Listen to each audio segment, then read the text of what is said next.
Hi everyone, welcome to my YouTube channel Pi classes by Monika. देखिए, आज आप लोगों को सेकेंड पार्ट करवा रहे हैं पीवाई क्यूज का। फर्स्ट पार्ट में हमने सारे इंटीग्रल के क्वेश्चन करवाए थे, है ना। और इस वाले पार्ट में हम आप लोगों को पीवाई क्यूज करवा रहे हैं वेक्टर के। चलिए स्टार्ट करते हैं। क्वेश्चन आया है आप लोगों का, prove that grad A dot R equal to A. जहां पर ए क्या है आप लोगों का, वेक्टर तो है बट कांस्टेंट वेक्टर है ना। लेट अस कंसीडर, ए को वेक्टर दिया हुआ है बट कांस्टेंट है, तो हम ए को मान लेते हैं a1i a2j a3 के, ये यूनिट वेक्टर होते हैं, ठीक है। और आर वेक्टर आप लोगों को पता है क्या होता है, xi yj एंड जेड के, ठीक है।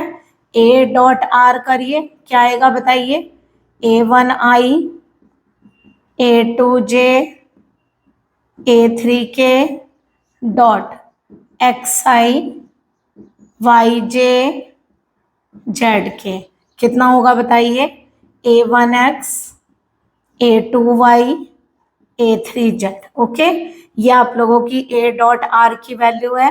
पहले समझिए डाइवर्जेंस, सॉरी ग्रेड निकालना है ना, मैं ग्रेड निकालना है किसका, a डॉट आर का। तो a डॉट आर का ग्रेड का मतलब होता है डेल a डॉट आर, यानी इनके बीच में कोई साइन नहीं होता। डेल डाइवर्जेंस होता तो डॉट प्रोडक्ट, कर्ल होता तो cross product. Okay, a dot are की वैल्यू रखें यहाँ पर a1x a2y a3z। यहाँ से डेल की वैल्यू डालिए, ये आप लोग जानते हैं del upon del X I, del upon del Y J, del upon del Z की। किसका करना है, a1x a2y और a3z का। तो आई लिखिए, ठीक है, ये यूनिट वेक्टर होगा। पहले आई लिखिए, डेल अपॉन डेल एक्स करिए, a1x plus a2y plus a3z का, प्लस जे लिखिए और डेल अपॉन डेल वाई करिए इसी ब्रैकेट का, ठीक है। के लिखिए, डेल अपॉन डेल जेड करिए इसी ब्रैकेट का, ठीक है। अब यहाँ से बताइए क्या होगा, आई वेक्टर को एज इट इज रखा, डेल अपॉन डेल एक्स करेंगे, देखिए पार्शियली कर रहे हैं, वाई और जेड दोनों का जीरो हो जाएगा, तो केवल क्या आएगा a1। यहाँ जे लिखा, जब डेल अपॉन डेल वाई करेंगे तो केवल वाई वाले का होगा a2 के a3, क्योंकि जेड वाले का आएगा केवल, क्योंकि पार्शली में वाई और एक्स वाले क्या हो जाते हैं, जीरो। तो ये क्या बन गया, a1i a2j और a3 के, यानी कि क्या बन गया, ए वेक्टर। तो हमने क्या प्रूफ कर दिया कि grad a dot R equal to क्या आ गया, ए वेक्टर। ओके, फिर दोबारा एक बार देख लीजिए, डेल अपॉन डेल एक्स करेंगे, यहाँ एक्स का 1 हो गया, a1 आ गया, पार्शली वाई का 0 होगा, a2 तो हाई कांस्टेंट, जेड का 0 होगा, a3 तो हाई कांस्टेंट। इसी तरह जब यहाँ y में करेंगे तो a1x तो 0 हो जाएगा, a3z 0 हो जाएगा, a2 आएगा, यहाँ से केवल a3 आएगा। तो ये a वेक्टर बन गया, आंसर आ गया ये। ओके करिए, आ रही हूँ।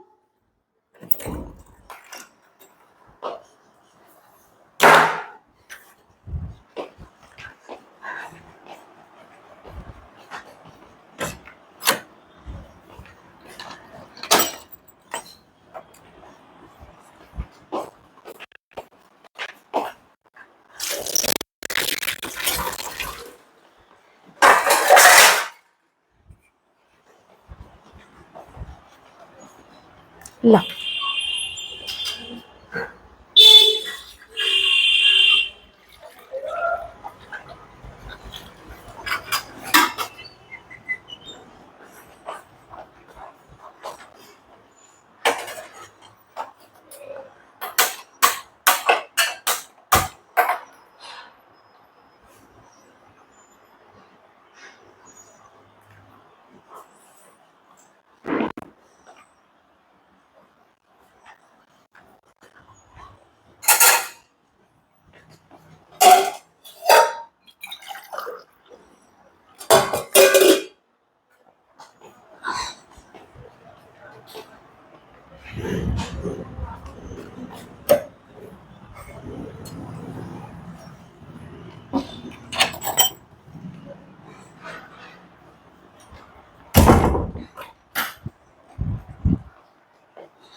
देखिए वेक्टर का एक नेक्स्ट क्वेश्चन आप लोगों को करवा रहे हैं।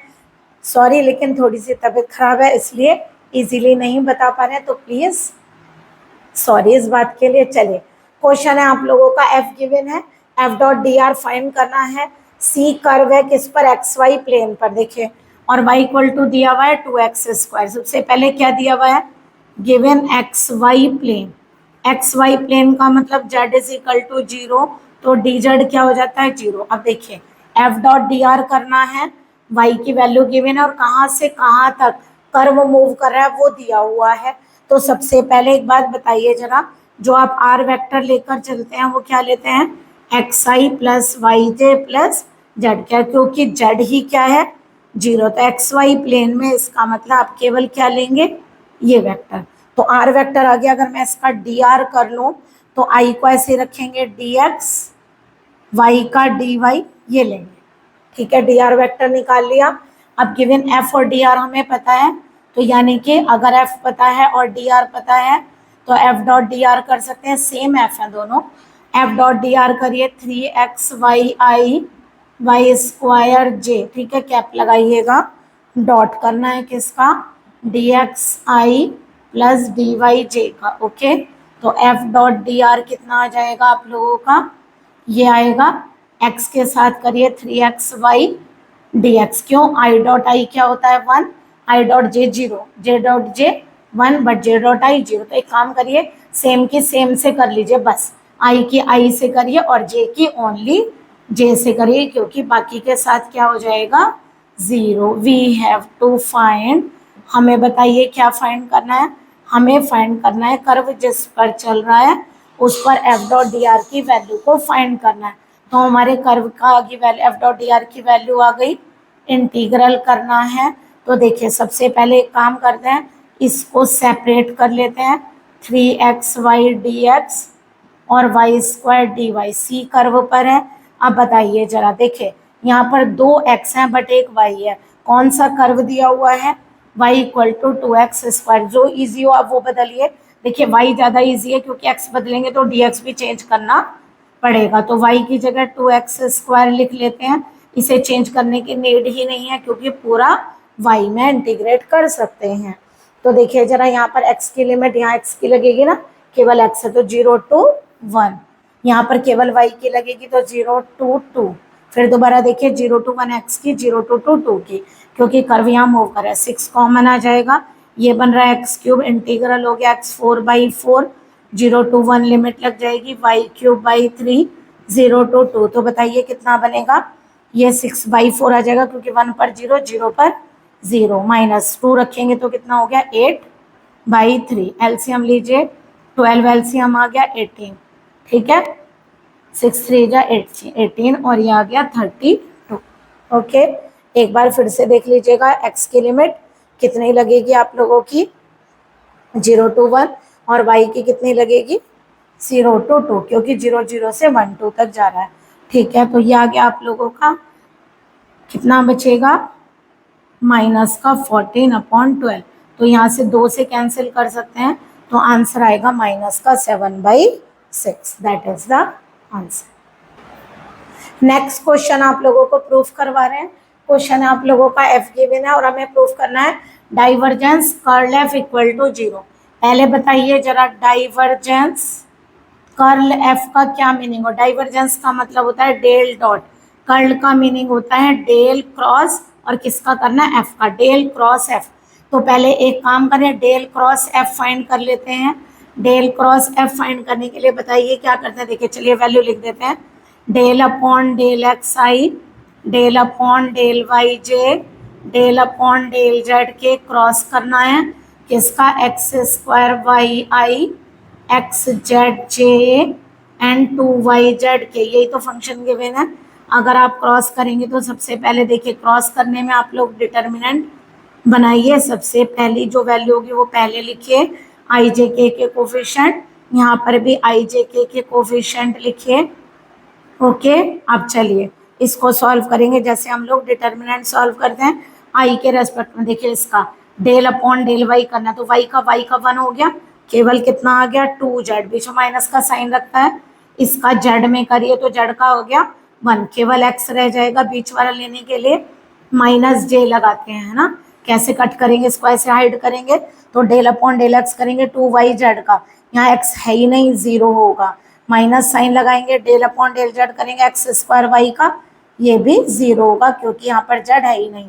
अब लीजिए k के रेस्पेक्ट में इसको ऐड करिए, इसका x में करिए, x का 1 हो गया, z बचेगा, इसका y में करिए 1 हो गया, x स्क्वायर बचेगा। ओके, ये वैल्यू आप लोगों की आ गई किसकी, ये आ गई हमारी कितने, 2z minus X I plus z minus X square के, क्योंकि j वाला क्या हो गया 0, ठीक है।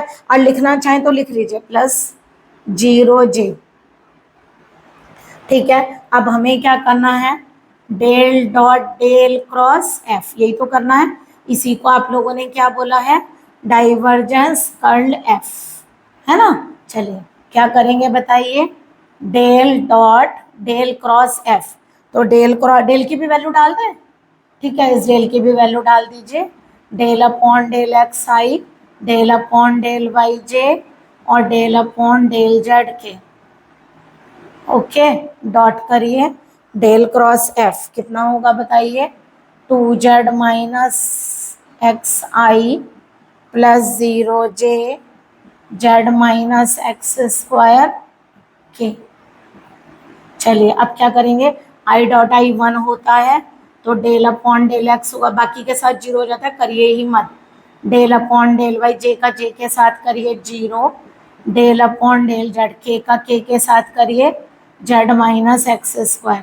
चलिए जेड में करेंगे 0, एक्स का 1, ये तो है ही 0, प्लस जेड में करेंगे 1 और ये 0, माइनस 1 प्लस 1 क्या हो गया 0। हैंस इसका मतलब क्या प्रूफ हो गया कि divergence curl F equal to क्या होता है 0। देखिए एक आइडेंटिटी भी है कि डाइवर्जेंस कर्ल एफ 0 होता है, जिसे प्रूफ करने के लिए हम एफ को f1i plus f2j plus f3 के लेकर कंसिडर करके चल लेते हैं।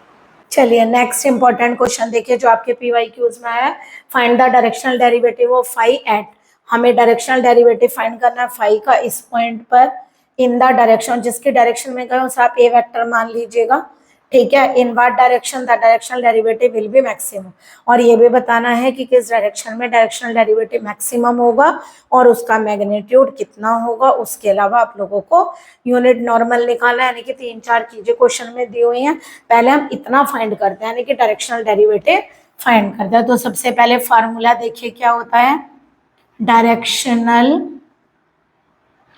डेरिवेटिव अगर हमें निकालना हो in the direction of A vector, A vector के डायरेक्शन में, तो हम फार्मूला लिखते हैं del phi upon del S is A cap dot grad phi, ये डॉट प्रोडक्ट है। तो सबसे पहले हमें ए कैप फाइंड करना होगा, ए कैप का मतलब यूनिट वेक्टर, यूनिट वेक्टर का फार्मूला है A vector upon magnitude of A vector, लिखिए 2i माइनस जे माइनस 2k, इसका मैग्नीट्यूड करिए, मैग्नीट्यूड का क्या मतलब होता है, i के कोफिशिएंट का स्क्वायर, j के कोफिशिएंट का स्क्वायर, k के कोफिशिएंट का स्क्वायर, 2i माइनस जे माइनस 2k अपॉन रूट, देखिए 4 प्लस 4 प्लस 1, 9 का अंडर रूट कितना होगा 3, तो ये निकल गया आपका ए कैप। अब हमें क्या फाइंड करना है, ग्रेड फाई, करिए ग्रेड फाई का फार्मूला होता है डेल फाई, डेल की वैल्यू क्या है, del upon del X I, del upon del Y J, del upon del Z के, और फाई लिखिए, फाई हमें क्या दिया हुआ है X square Y Z 4x Z square, करिए जरा क्या होगा, आई लिखिए डेल अपॉन डेल एक्स करना है X square Y Z plus 4x Z square का, फिर J del upon del Y लिखिए X square Y Z plus 4x Z square plus के लिखिए यहाँ पर के वेक्टर, है ना, और हमें डेल अपॉन डेल जेड करना है X square Y Z plus 4x Z square का। ओके, आप सबसे पहले ये बात समझिए, डेल अपॉन डेल एक्स, ये देखिए डी अपॉन डी एक्स तो लिखा नहीं है, क्या लिखा है डेल अपॉन डेल एक्स, इसका मतलब है कि पार्शियली हो रहा है, पार्शियली का मतलब होता है एक्स का डिफरेंशियल एक्स का ही होगा, वाई और जेड उसके लिए कांस्टेंट की तरह ट्रीट करेंगे। तो एक्स स्क्वायर का करेंगे तो 2x, वाई जेड कांस्टेंट की तरह ट्रीट करेंगे एज इट इज रखिए, 4z स्क्वायर कांस्टेंट की तरह ट्रीट करेंगे, एक्स का 1 हो गया, जे क्या वाई में करिए, देखिए वाई का 1 होगा, X square Z as it is.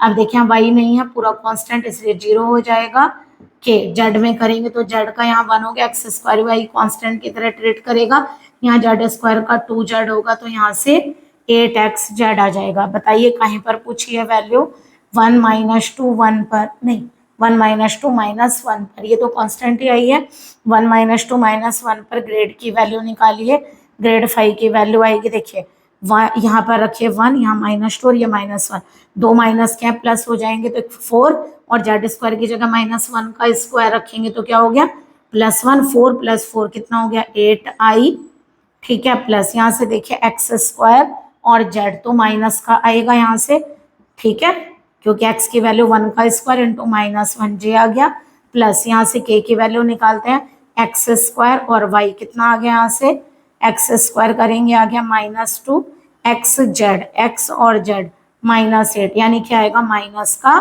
10k, है ना।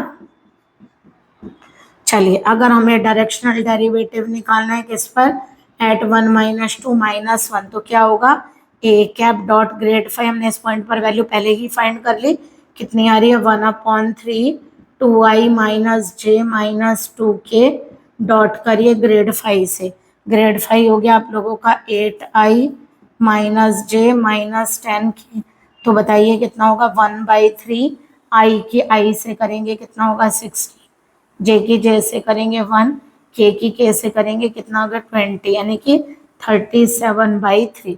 अब ये तो आप लोगों का फाइंड हो गया। नेक्स्ट क्वेश्चन पर चलते हैं।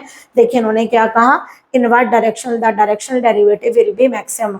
तो याद रखिएगा उन्होंने पूछा कौन सी डायरेक्शन होती है जिसमें डायरेक्शनल डेरिवेटिव मैक्सिमम होता है, तो आप लिखिएगा कि नॉर्मल की डायरेक्शन में डायरेक्शनल डेरिवेटिव मैक्सिमम होता है, यानी directional derivative will be maximum in the direction of normal, है ना। और नॉर्मल की डायरेक्शन में हमेशा कौन सा होता है ग्रेड 5, तो यानी कि किसकी डायरेक्शन में होगा मैक्सिमम, ग्रेड 5 की डायरेक्शन में, और हमें उसका क्या निकालना है मैग्नीट्यूड, तो हमें ग्रेड 5 का मैग्नीट्यूड निकालना है। अगर आप लोग निकालना चाहते हैं तो यहीं पर निकाल लीजिए। चलिए नेक्स्ट पर करके दिखा देते हैं, आप लोग इसको लिख लीजिएगा। क्या आप लोगों को ये बात समझ में आ गई होगी, directional derivative will be maximum in the direction of normal and grade 5 is in the direction of normal, hence we have to find the magnitude where it is maximum, which is the magnitude of grade 5, यानी कि normal की direction में maximum होगा और grade 5 normal की ही direction में होता है, तो मैक्सिमम वैल्यू किस डायरेक्शन में मिलेगी ग्रेड 5 की डायरेक्शन में, और हमें उसका क्या फाइंड करना है मैग्नीट्यूड। पूरी लैंग्वेज आप लोग लिख लीजिएगा जो हमने बोली है, ग्रेड 5 का मैग्नीट्यूड माने 8i - j -10k का मैग्नीट्यूड कितना होगा स्क्वायर रूट ऑफ i के कोफिशिएंट का स्क्वायर, j के कोफिशिएंट का स्क्वायर एंड k के कोफिशिएंट का स्क्वायर, कितना हो गया 64 + 1, 10 का स्क्वायर लिख लीजिएगा बाद में कर लीजिएगा 100, और ये आ गया आप लोगों का 100, तो बताइए कितना हो गया √165। ओके चलिए नेक्स्ट देखिएगा आगे क्या पूछा, also find a unit normal to the surface, let us consider, वैसे इसी के पैरेलल दी हुई है सेम ही आएगा निकल के, लेकिन चलिए दूसरी सरफेस मान लेते हैं एफ, ये क्या दिया हुआ है x² yz 4x z² -6, वैसे सेम आएगा, देखिए यही सरफेस है केवल कांस्टेंट की वैल्यू इंक्रीज की है। चलिए फिर भी दोबारा बता देते हैं, तो यानी कि जो आप लोगों को निकालना है वो क्या निकाला है यूनिट नॉर्मल, तो यूनिट नॉर्मल का फॉर्मूला है इस सरफेस पर, ये होगा grad F upon mod of grad F, ठीक है, तो ग्रेड एफ निकालिए, ग्रेड एफ का फार्मूला क्या होगा डेल एफ, डेल की वैल्यू भी आप लोगों को समझाई थी, del upon del X I, del upon del Y J and del upon del Z के, एफ लिखे यहाँ पर x² yz 4x z² -6, तो देखिए बिल्कुल वही निकल कर आएगा अगर आप करेंगे, तो यानी क्या करेंगे आई लिखे, डेल अपॉन डेल एक्स करेंगे इस पूरे फंक्शन का प्लस जे, केवल आप लोगों को कंफ्यूज करने के लिए ये 6 दिया हुआ है, अगर एग्जाम में टाइम कम और सेम दिखाई दे रहा है तो आप डायरेक्ट ग्रेड एफ ले लीजिएगा जो हमने 5 निकाला था, डेल अपॉन डेल जेड के वेक्टर पहले लिख लीजिएगा। चलिए के वेक्टर, फिर आप लिखेंगे डेल अपॉन डेल जेड, किसका करना है, X square Y Z 4x Z square minus 6 का करवाइए आई। यहाँ से कितना होगा, डेल अपॉन डेल है, अभी किया था ना 2x वाई जेड, एक्स का 1 हो गया, 4 जेड स्क्वायर 6 कांस्टेंट है, तो जे वेक्टर तो 0 हो गया। यहाँ से y का करेंगे एक्स स्क्वायर जेड, यहाँ y नहीं है, ये भी कांस्टेंट है, 0 हो गया। के वेक्टर जेड में करिए एक्स स्क्वायर वाई प्लस कितना हो गया 8x जेड। ठीक है, तो ये आप लोगों का अभी निकला है क्या, ग्रेड एफ। ठीक है, पूछा किस पर है, ये भी 1 - 2 - 1 पर पूछा है, तो एट 1 - 2 - 1। ठीक है, देखिए वही निकलेगा ना, रख के देख लीजिएगा वैल्यू, जब सेम आया 6 का तो 0 हो गया, 8i - j - 10k। Okay, question clear हो गया। अब बताइए यूनिट नॉर्मल निकालना है आपका, ये तो वैल्यू यहीं रख दे। तो बताइए ग्रेड एफ की वैल्यू हमारी कितनी निकल कर आई, हमारी निकल, ये ग्रेड एफ ही है, ग्रेड एफ की वैल्यू हमारी निकल कर आई है 8i - j। हमने इस पर इसलिए कर दिया, फिर रब करना पड़ेगा दोबारा, और नीचे आई के कोफिशिएंट का स्क्वायर 64, जे के कोफिशिएंट का स्क्वायर 1, के कोफिशिएंट का स्क्वायर 100, इसका अंडर रूट, तो आंसर आ गया 8i - j - 10k अपॉन कितना आ गया √165। तो ये आप लोगों का आंसर है। तो हमने सारे पार्ट आप लोगों को बता दिए। देखिए अगर ये सेम इसी का ही कह देते तो हम दोबारा नहीं मानते, आपके पास अगर टाइम कम हो तो आप लोगों को लग रहा है कि ये बिल्कुल सेम है तो आप डायरेक्ट लिख दीजिएगा, अदरवाइज करके दिखाइए। नेक्स्ट मोस्ट इम्पॉर्टेंट क्वेश्चन आप लोगों को बता रहे हैं।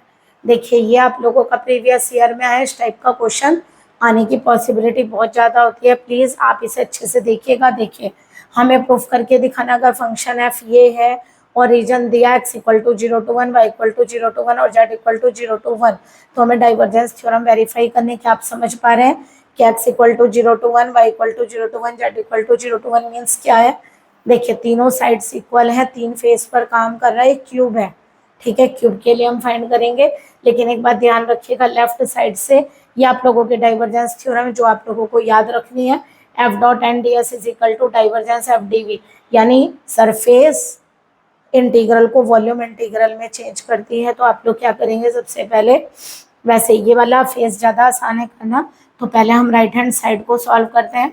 तो राइट हैंड साइड सॉल्व करने के लिए देखिए हम क्या करते हैं, पहले हमें डाइवर्जेंस एफ फाइंड करना है। फार्मूला आप लोगों को आता है डेल डॉट एफ, वैसे यहाँ वेक्टर लगाना चाहिए। चलिए देखिए del upon del X I, del upon del Y जे। देखिए डेफिनेशन आप लोगों को पता होगी, नहीं कर रखी है तो आप लोग प्लीज़ हमारे लेक्चर्स देख लीजिए पीछे, डाइवर्जेंस वगैरह हमने आप लोगों को निकालना सिखा रखा अपनी वीडियोस में। प्लस x² वाई जे माइनस एक्स जेड स्क्वायर के। ओके, ये आ गया आप लोगों का। चलिए डॉट करना है, तो i की i से 1 होती है, i की j से k से सब 0 हो जाती है, इसलिए हम केवल i की i से ही करेंगे। तो डाइवर्जेंस f फाइंड करिए, क्या होगा, ये आ जाएगा डेल अपॉन डेल है, i के i से करेंगे तो केवल आएगा 2x minus Z, del upon del Y, y से करेंगे मतलब j वाले से करेंगे, i.i1 j.j1 और k.k1 होता है। देखिए i.i1 तो डेल अपॉन डेल एक्स इसका होगा, j.j1 तो डेल अपॉन डेल वाई इसका होगा, k.k1 तो डेल अपॉन डेल जेड इसका होगा। तो करिए जरा, पार्शली क्या रहता है, पार्शली का मतलब x का होगा, अदर वेरिएबल कांस्टेंट की तरह ट्रीट करेंगे, तो 2x का 2 हो गया, z का तो 0 हो जाएगा, प्लस यहाँ से y का करिए तो y का 1 हो गया, केवल x² रह जाएगा, z का करिए -2xz। देखिए अदर वेरिएबल कांस्टेंट की तरह ट्रीट होते हैं, अदरवाइज आप प्रोडक्ट रूल लगाते हैं ना, वो नहीं लगाएंगे। जैसे 2z का करना है तो 2 कांस्टेंट बाहर निकालते हैं और z का कर लेते हैं ना, ठीक है, लेकिन इसके अंदर इसी तरह -x कांस्टेंट की तरह ट्रीट करेगा, z² का करेंगे, बट प्रोडक्ट रूल नहीं लगाएंगे क्योंकि ये कांस्टेंट है। तो डाइवर्जेंस f की वैल्यू आप लोगों के पास आ गई। ठीक है, हमें क्या फाइंड करना है, हमारे पास राइट हैंड साइड है डाइवर्जेंस एफ डी वी। तो बताइए डाइवर्जेंस एफ की वैल्यू हो गई 2 + x² minus 2xz। D we का क्या मतलब है, ट्रिपल इंटीग्रल, यानी dx dy dz। तो यहाँ ट्रिपल इंटीग्रल लगाइए। तो देखिए अगर आपने x y z ऐसे लिखा तो सबसे पहले x की लिमिट, फिर y की लिमिट और फिर z की लिमिट, जो हमें गिवन है 0 to 1, 0 to 1 एंड 0 to 1। तो सबसे पहले अंदर वाला इंटीग्रल सॉल्व होगा, यानी लिमिट किसकी है, जेड की, तो जेड में इंटीग्रेट करिए। तो क्या करिए आप लोग यहाँ से dx और dy अलग कर लीजिएगा। इंटीग्रल जेड में करिए, 2 का 2z, एक्स स्क्वायर का एक्स स्क्वायर जेड, 2 जेड का जेड स्क्वायर बाई 2, लिमिट लीजिए 0 to 1। तो देखिए ये आ गई 0 to 1 dx, यहाँ 1 डालिए x के प्लेस पर, तो कितना हो गया 2 plus X square minus x, zero पर तो सारा जीरो हो जाएगा। ठीक है, इसका इंटीग्रल अब y में करना है।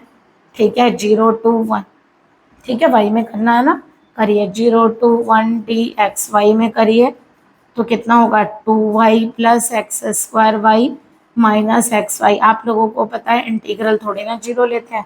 0 to 1 लिमिट लगाइए, तो बताइए कितना होगा, यहाँ से 1 रखेंगे y के प्लेस पर, जीरो पर तो सारा ही जीरो हो जाएगा।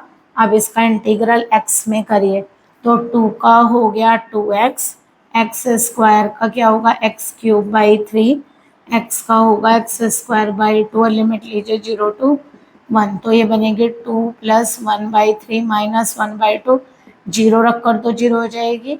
चलिए 6 एलसीएम ले लेते हैं, कितना होगा 12 प्लस 3 2 जा 6, 2 2 3 जा 6, तो 3 आ गया है ना। 6 का यहाँ 1 है ना एक तरह से, तो 12 हो जाएगा। ठीक है, तो यहाँ से कितना बचेगा देखिए, 2 माइनस 1 माइनस 1, 11/6। ठीक है, 14 माइनस 3 11 हो जाएगा ना, तो आंसर आ रहा है 11/6। बट अभी ये एक साइड हुई है, वेरीफाई करने के लिए दोनों साइड करनी पड़ी। चलिए लेफ्ट हैंड साइड आप लोगों को सॉल्व करके बता रहे हैं। आप लोगों को कहीं पर वर्क करना है, क्यूब पर। हमने क्यूब बनाया है, देखिए सबसे पहले ध्यान रखिएगा बनाने का तरीका क्या है, वो आप लोगों की मर्जी है, जैसे आप लोगों को बनाना आता है उस तरीके से बना सकते हैं। हमने इसे ओरिजिन माना है और तीनों डायरेक्शंस मानी है। ठीक है, सबसे पहले हम क्या करेंगे, कितनी फेजेस दिखाई दे रही है 6, तो 6 फेजेस पे हमें वर्क करना है। पहले ये जरा ध्यान से देखिए, ये फेज कौन सी वाली है, देखिए इस तरफ क्या है आप लोगों का पैरेलल जेड है ना, और इस तरफ ये वाली क्या पैरेलल है एक्स, तो इसका मतलब ये प्लेन कौन सा है, एक्स और जेड प्लेन। तो एक्स और जेड प्लेन में कौन नॉर्मल होगा, वाई, तो वाई एक्सिस नॉर्मल की तरह ट्रीट करेगी। तो नॉर्मल वेक्टर वाई के डायरेक्शन में होता है जे, तो जे लिखा। अगर आप इधर जे ले रहे हैं तो इधर माइनस जे होगा। यहाँ देखिए जरा, ये किस डायरेक्शन में है, एक्स में, ये वाला किस डायरेक्शन में, वाई में। इसका मतलब कौन सा प्लेन हुआ, एक्स वाई। इसका मतलब जेड नॉर्मल होगा, जेड का मतलब क्या हुआ, अगर नीचे की तरफ है हमने माइनस के लिया, तो आप इसे प्लस के ले लीजिएगा। इसी तरह एक तरफ आई और माइनस आई हुआ, तो 6 फेसेस पर काम कर रहे हैं। चलिए लेफ्ट हैंड साइड सॉल्व करें, क्योंकि वेरीफाई करना है। सबसे पहले लीजिए कौन सी वाली फेस लें, चलिए इधर वाली फेस ले लेते हैं। ये है, कोई सी भी फेस ले सकते हैं, आप लोगों की मर्जी, ये ले लीजिए। चलिए ये वाली फेस अगर हम लें, फेस कौन सी ले रहे हैं, FGEC। पहले देखिए किसके पैरेलल है, देखिए ये किसके पैरेलल है, y के, ये किसके पैरेलल है, x के, तो इसका मतलब XY प्लेन है। ठीक है, ये वाली XY प्लेन है आप लोगों का। ठीक है, अब देखिए ये वाली साइड है, एक ये वाली साइड है, दो का निकालेंगे, एक ये वाला और एक ये वाला। ठीक है, यहाँ पर n दिया हुआ है, नॉर्मल वेक्टर क्या होगा, k। क्यों होगा बताइए, क्योंकि एक्स वाई प्लेन में जेड क्या होगा, परपेंडिकुलर की तरह ट्रीट करेगा, और जेड के अलोंग जो वेक्टर होता है वो k होता है, इसलिए नॉर्मल वेक्टर हमने क्या लिया है, k। और एरिया क्या होगा एक्स वाई प्लेन में, dx dy। ओके, अगर हम f डॉट n करें तो बताइए f डॉट n कितना होगा, देखिए ये आएगा आपका f और n, ये k है, k की i से करेंगे 0, j से करेंगे तो भी 0, बट k डॉट k क्या होगा 1, तो केवल कितना आएगा माइनस का एक्स जेड स्क्वायर। आ गया समझ में, i dot k 0, i dot j dot k 0, k dot k 1 होगा, ये आ गया है ना। अब एक बार बताइए, इस वाली फेस पर z को क्या ले लेते हैं 1, और इस वाली फेस पर z को क्या ले लेंगे 0, क्योंकि देखिए लेंथ है ना बीच में 1, तो ये अगर 0 है तो यहाँ पर 1 होगा। अगर मैंने z को n को 1 z को 1 लिया है, तो देखिए यहाँ पर f डॉट n की वैल्यू कितनी आ गई, हमारी आ गई माइनस एक्स। हमें क्या फार्मूला लेना है, f डॉट n ds का इंटीग्रल करना है, ds का सरफेस एरिया का मतलब double integral f dot n की वैल्यू माइनस एक्स, और x का मतलब है dx dy। x की लिमिट लगाइए, x पहले y बाद में, तो x की लिमिट 0 to 1, y की लिमिट 0 to 1, जो क्वेश्चन में गिवन है आप लोगों को। तो जरा इसका इंटीग्रल करिए, कितना आएगा 0 to 1 पहले x के रेस्पेक्ट में नहीं y के में करिएगा, क्योंकि लिमिट y के तो dy का y लिमिट लीजिए 0 to 1, तो माइनस बाहर ले लेते हैं 0 to 1, ये 1 माइनस 0 1 आ गया, x dx माइनस हमने बाहर पहले ले लिया था, x का इंटीग्रल क्या आ गया x²/2, 0 to 1 लिमिट लीजिए, आंसर आ गया -1/2। अब एक काम करिए, हमने कौन सी फेस ली, ये वाली, इसके जस्ट अपोजिट वाली लीजिएगा, यहाँ पर ले लेते हैं face OADB, okay, just opposite वाली फेस लीजिएगा, केवल क्या चेंज होगा, एन कैप की वैल्यू -k हो जाएगी, एरिया वही रहेगा, dx dy सेम चीजें एक साथ निकालिए, F.n, देखिए क्या होगा इस बार, आप लोग n की वैल्यू को -k ले रहे हैं और यहाँ पे k लिया था, तो यहाँ माइनस का आया था, यहाँ प्लस का आएगा, अगर दोबारा करना चाहते हैं तो कर लीजिए, बट इस फेस में जड़ को क्या लेकर चलेंगे 0, नीचे वाली फेस में जड़ को 0, ऊपर वाली फेस में जड़ को 1, ठीक है, तो जब जड़ को 0 लेंगे F.n क्या हो गया हमारा 0, तो अगर मैं इंटीग्रल करूंगी F.n ds तो वो भी क्या आ जाएगा 0, इसका मतलब एक फेस के लिए आंसर 0 आ गया और एक फेस के लिए -1/2 आ गया। चलिए नेक्स्ट फेस करते हैं हम सब, पहले ये वाले ले लेते हैं, लीजिए फेस कौन सी ले लें, ये डी है, फेस ले लेते हैं DBEG, तो देखिए कौन सा वाला प्लेन है DB, ये किसके पैरेलल है x के और ये किसके पैरेलल है z के, यानी कि XZ प्लेन हो गया, ठीक है, अगर XZ प्लेन है तो देखिए ये एक तरफ की ना नेगेटिव, याद रखिएगा नेगेटिव वालों पे 0 लीजिएगा, इधर वाले पे ये ओरिजिन को टच करिए इसे 0 लेंगे, तो इस वाली पर बताइए एन कैप कौन सा होगा XZ, यानी वाई एक्सिस वाला, वाई एक्सिस पे कौन सा वेक्टर काम करता है J वेक्टर, ठीक है, तो इस वाले पे लेंथ क्या लेंगे हम, y को 1 लेंगे, 0 नहीं लेंगे, ओरिजिन वालों पे 0 लेंगे जहाँ पर O आएगा, ठीक है। चलिए अब जरा करिए F.n, तो J की जैसी तो होगी, तो J की जैसे 1, आंसर आ गया x² y को 1 रखिए, तो यहाँ से F.n कैप की वैल्यू ओनली क्या आ गई x², किसका निकालना है F.n ds का, तो हमारा आ जाएगा डबल इंटीग्रल करिए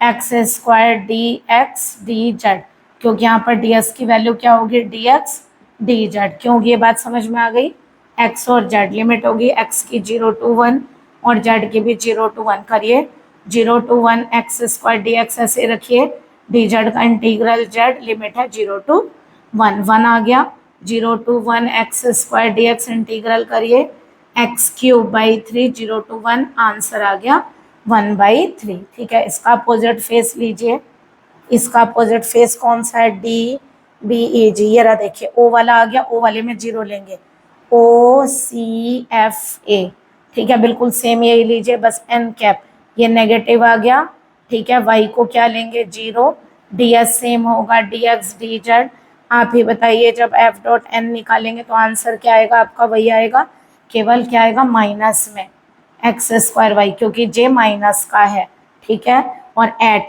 y is equal to 0 F.n cap क्या हो जाएगा 0, तो integral of F.n cap ds भी क्या आ गया 0, तो इस बार आप लोगों के 2 आंसर आए, कौन कौन से, एक 0 आया और एक 1/3 आया। चलिए अब फेज कौन सी रह गई हमारी, चेक करिए, 4 फेज हम कर चुके हैं, अब हम अगर फेज लेकर चलते हैं कौन सी वाली, इसको रब करके यहीं पे कर दें, चलिए बस 2 फेज आप लोगों की रह गई, कौन सी फेज पर बात करते हैं हम, आगे की फेज रह गई, एक तो फेज O वाली ले लें, OBEC, देखिए O वाली में हमारा एन कैप क्या होगा, पहले देखिए कौन सा वाला प्लेन पड़ रहा है, ये आ रहा है किसके पैरेलल, ये आ रहा है जेड के पैरेलल, ठीक है, यही वाला तो प्लेन पड़ रहा है ना आप लोगों का, जस्ट देखिए ये वाला है ना, और ये पड़ रहा है वाई के पैरेलल, तो इसका मतलब XZ प्लेन है, XZ प्लेन है तो एन वेक्टर आई होगा, नेगेटिव होगा, O वाले में नेगेटिव,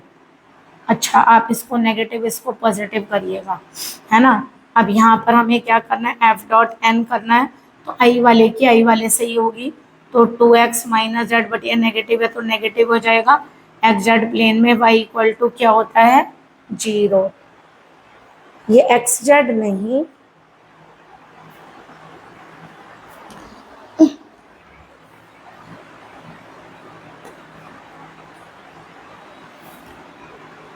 चलिए नेक्स्ट फेस पर बात करते हैं, फेस ले लेते हैं, O B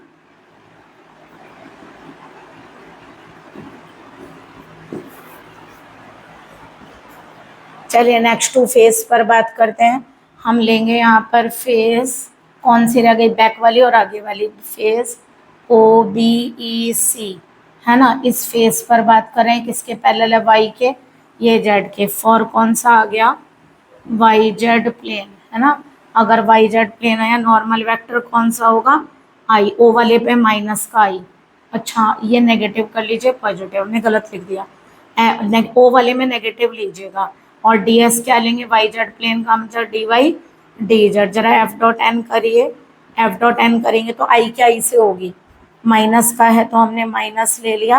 Y Z plane में एक्स इक्वल टू क्या होता है, अगर ओ वाले में लेंगे तो कौन सा वाला लेंगे, एक्स इक्वल टू जीरो। तो यहाँ से एफ डॉट एन कैप कितना आ गया, एक्स को जीरो लिया जेड। तो यहाँ से अगर हम F dot N D S निकालेंगे तो क्या आएगा, double integral F dot N की वैल्यू डी, डी एस की value D Y D Z. तो यहाँ से वाई की लिमिट 0 to 1 और जेड की लिमिट 0 to 1, तो यहाँ से आ गई 0 to 1, ठीक है। D Y Z D Z का कितना आ गया, Z square by two 0 to 1, 1/2 0 to 1 D Y, तो कितना होगा 1/2 वाई 0 to 1, ठीक है। 1 रखेंगे तो आंसर आ गया 1/2। ओके नेक्स्ट फेज देखिए, इसी के आगे वाली फेज कौन सी होगी हमारी, ये होगी, देखिए पीछे ये वाली थी, इसकी फेस ये वाली होगी, ये होगी आप लोगों की face A D G F. बस क्या चेंज करेंगे, फॉर वाई जेड प्लेन ही होगा ये भी, बट यहाँ पर एन कैप की वैल्यू एक तो आई लेंगे, डी एस वही लेंगे D Y D Z, but X को कितना लेंगे 1, F dot N cap same आएगा बट नेगेटिव की जगह पर पॉजिटिव आएगा, एन को 1 रखेंगे तो ये आ जाएगा 2 माइनस जेड। मुझे क्या करना है, F dot N D S, तो डबल इंटीग्रल 2 माइनस जेड, और यहाँ आ गया डी वाई डी जेड। तो वाई की लिमिट हो गई 0 to 1 और जेड की लिमिट हो गई 0 to 1। तो पहले जेड में इंटीग्रल करिए, 2 Z minus Z square by 2 0 to 1 D Y अलग करिए। डबल इंटीग्रल आप लोगों को आते होंगे ना करने, कितना रहा है 3/2 बाहर आ जाएगा, एलसीएम लेंगे, डी वाई का इंटीग्रल क्या आता है, वाई 0 to 1, तो आंसर आ गया 3/2। तो हमारे देखिए सारी फेजेस निकल गई। तो टोटल टोटल क्या करेंगे, सबका सम करिए, 0 minus 1/2 plus 0 plus 1/3 plus 1/2 plus 3/2, 1/2 से 1/2 कैंसिल, 1/3 प्लस 3/2, एलसीएम लीजिए 6, 3 2 जा 6, 2 3 जा 3 3 जा 9, आंसर आ गया 11/6। यानी कि लेफ्ट हैंड साइड हमारी कितनी आई है, 11/6, जो कि राइट हैंड साइड के इक्वल है। तो क्या लिखेंगे, हैंस यहाँ लिखेंगे गॉस डाइवर्जेंस थ्योरम वेरीफाई, क्योंकि दोनों साइड इक्वल आ गए, इसका मतलब गॉस डाइवर्जेंस थ्योरम हमारी वेरीफाइड हो गई। अगर क्वेश्चन सॉल्व करने के लिए आता तो आप लोग एक साइड से कर सकते थे, पहले वाला पार्ट इजी था उससे कर सकते हैं, बट अगर वेरीफाई करने के लिए आई तो आप लोगों को दोनों साइड करनी पड़ेगी। आई होप आप लोगों को लेक्चर क्लियर हुआ होगा। इंटीग्रल के क्वेश्चन हम करवा चुके हैं, वेक्टर के हमने करवा दिए, कुछ वेक्टर के 2 क्वेश्चंस बाकी हैं जो 3D से कनेक्ट है। हम एक काम करेंगे, उससे पहले ईयर का जो पेपर है उसमें भी 3D के जो क्वेश्चन होंगे अगर होंगे तो हम वो भी करा देंगे, और उससे लास्ट ईयर वाला जो पेपर है हम वो भी सॉल्व करवाने की पूरी कोशिश करेंगे। ये तो आप लोगों के जो लास्ट ईयर का PYQ था वो था, जिससे आप लोगों को एग्जाम में हेल्प हो, तो वेट करिएगा हमारे पार्ट 3 की, ये हमारा पार्ट 2 है। Okay thanks for watching my videos, but subscribe my channel. Okay thank you so much.